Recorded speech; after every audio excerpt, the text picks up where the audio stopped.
I can do anything. I can reach any goal today. I can do what I want. I can be what I want to be.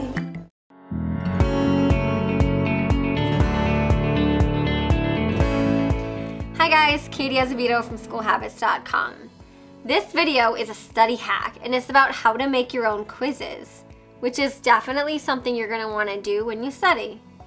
Now, if you don't know this already, let me tell you, the absolute worst way, the worst way to study is to reread your notes or your textbook.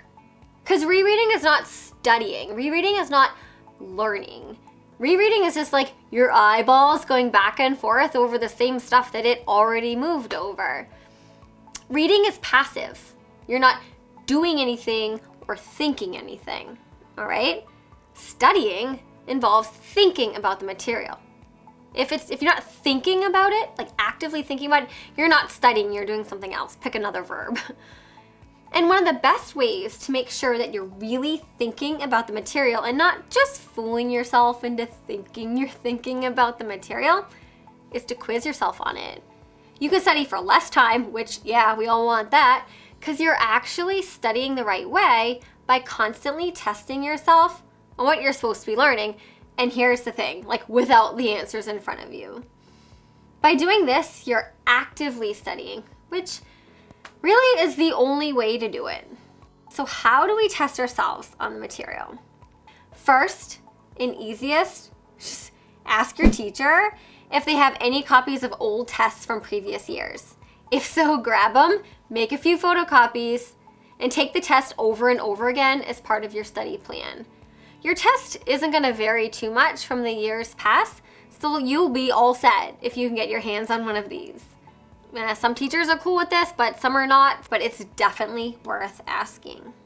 Okay, it makes your life easier too. You don't have to make your own quiz because you got one already. Second, ask for extra copies of worksheets, question sets, or problem sets that you guys already completed in class. Again, make a few copies and answer these questions over and over again. You could also take your own completed worksheets, like white out the answers and then photocopy them to create your own blank versions, but that actually sounds really annoying, so why don't you just ask your teacher for extras? And then finally, you can make your own quizzes, which is what this video is about, right? This may seem nuts, but good Lord, it works like crazy. So I'm gonna go into how to find or create, like write your own questions for these quizzes. But first, this is a general idea so you can get a sense of where we're going with this video, okay? First, you make the quiz, which I'm gonna give you some tips on in just a second. You photocopy it multiple times, like at least 5, okay? The third thing you'll do is fill in one of these quizzes, and this is important, with complete and accurate answers using your notes in your textbooks or whatever materials you need, okay, to make sure that your answers are on point. This will become your answer key. Take your time on this one.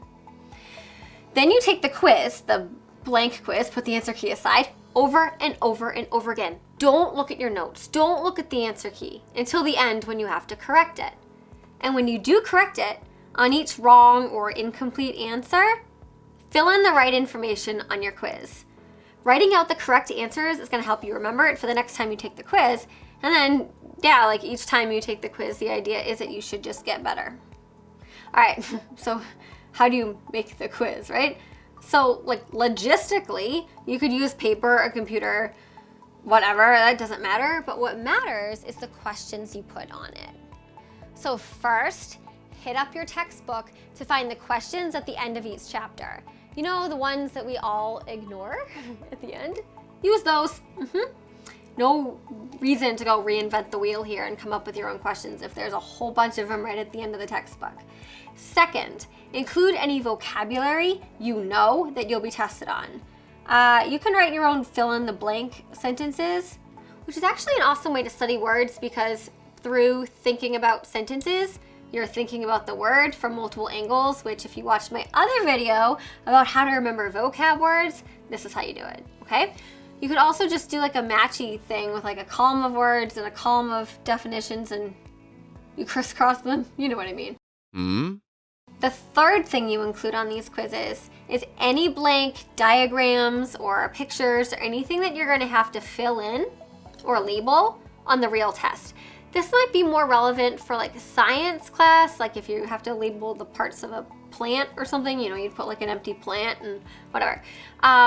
If it's a history test, maybe you draw out a timeline, a blank timeline on your quiz, and then what you would have to do, you'd expect yourself to go in and fill in the key events in chronological order.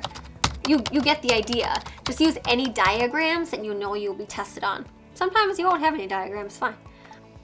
Fourth, ask your teacher. Yeah, seriously, go up to your teacher after class and directly ask, what specifically will we need to know on this test?